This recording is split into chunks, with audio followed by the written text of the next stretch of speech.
Hello friends, अपने YouTube class में आप लोग की स्वागत है। आज हम लोग का केमिस्ट्री का एक टॉपिक है पदार्थ में होने वाला परिवर्तन, जो हमारे बिहार पुलिस और बिहार दरोगा के एग्ज़ाम के लिए काफ़ी इम्पोर्टेंट है। तो आशा करता है आप लोग को समझ में आएगा। तो पदार्थ में होने वाला परिवर्तन, पदार्थों में दो प्रकार की परिवर्तन देखा गया है। एक जो परिवर्तन होता है जिसको बोलते हैं भौतिक परिवर्तन, क्या बोलते हैं, भौतिक परिवर्तन होता है।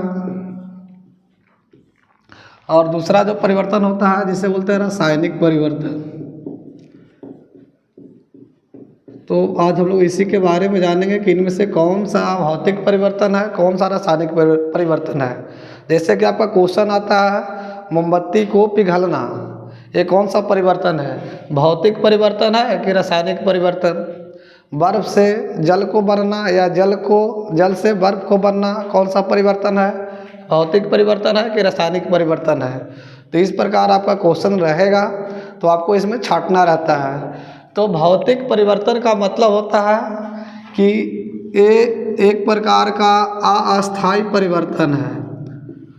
अस्थायी परिवर्तन कहने का मतलब कि एक बार कोई घटना घट जाए तो प्राकृतिक में दोबारा ये किसी न किसी रूप में प्राप्त हो, तो ये अस्थायी परिवर्तन हुआ।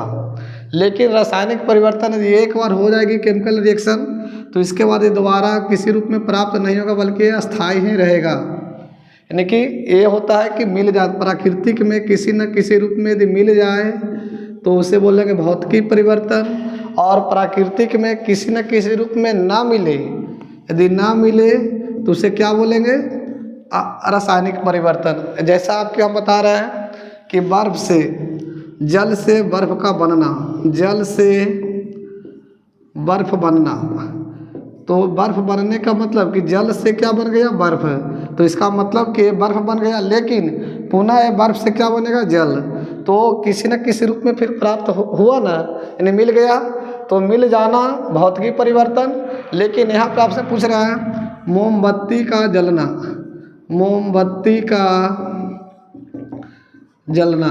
यदि मोमबत्ती को एक बार हम जला दिए और एक बार जब वो खत्म हो गई तो दोबारा फिर मोमबत्ती को हम जला नहीं सकते हैं, क्योंकि अब प्राकृतिक में किसी न किसी रूप में अब नहीं मिलेगा।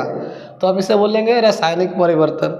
जैसा कि और जानते हैं यहाँ पे भौतिकी में क्या हो सकता है, एक हो सकता है मोमबत्ती का पिघलना। यदि आपसे पूछे मोमबत्ती का पिघलना, तो पिघलना कहने का मतलब जब मोमबत्ती पिघलेगा तो किसी न किसी रूप में जामा होगा, और जब वो जामा होगा तो किसी न किसी रूप में बदलेगा। तो फिर से क्या होता है, प्राकृतिक ने किसी न किसी रूप में मिलेगा।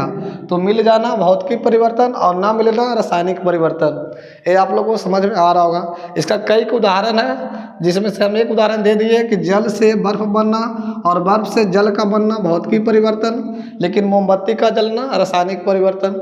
भोजन का पाचन होना, जब भोजन का जब पाचन होगी तो एक ऐसा परिवर्तन है रासायनिक परिवर्तन, क्योंकि एक बार भोजन करने के बाद यदि एक बार उसकी पाचन हो गया तब दोबारा उसका किसी रूप में वो प्राप्त नहीं होगा, क्योंकि अब वो वेस्टेज हो गया। तो ये क्या हो गई, रासायनिक परिवर्तन। आपसे पूछे लोहे में जंग लगना, लोहे में जंग लगना एक ऐसा परिवर्तन है। तो बताइए जब लोहा में जंग लग जाएगा तो क्या दोबारा लोहा हमें मिलेगा, नहीं मिलेगा, क्योंकि वो प्राकृतिक में सिर्फ एक बार ही क्या होती है, वो घटना घटती है।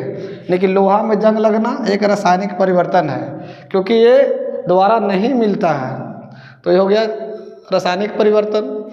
आपसे और पूछ लिया जाए, जैसे एक विस्फोटक होता है, जैसे सोडियम को ऐसे हम लोग केरोसिन तेल में डुबा कर रखते हैं, लेकिन सोडियम को यदि जल में डुबा दे, यदि जल में रखे तो क्या करता है, विस्फोट करता है। तो जब एक बार विस्फोट कर गया तो एक ऐसा परिवर्तन है रासायनिक परिवर्तन।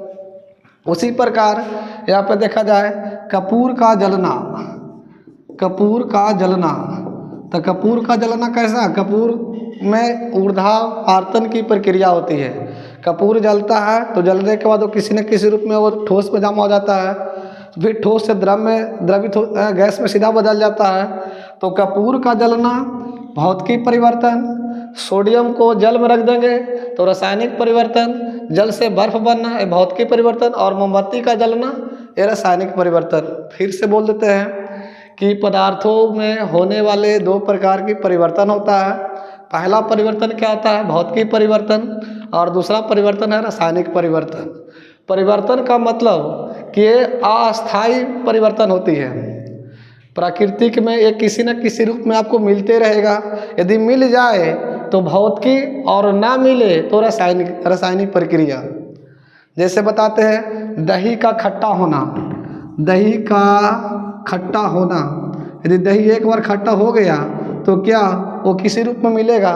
वो खट्टा है तो खट्टा ही रहेगा, क्योंकि फिर मीठा नहीं हो पाएगा। दूध से दही बनना, दूध से दही को बनना, दही को बनना। तो जब दूध से दही बनेगा तो फिर दही ही प्राप्त होगा, बल्कि वो दोबारा फिर किसी और रूप में नहीं मिलेगा। तो ये सभी कौन सी प्रक्रिया हो गया? रासायनिक परिवर्तन हो गया।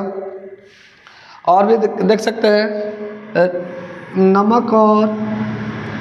नमक और चीनी का मिश्रण, जैसे पानी के साथ में हो, जल के साथ में हो, तो ये किसी न किसी रूप में मिलेगा, तो ये भौतिकी परिवर्तन हो गया।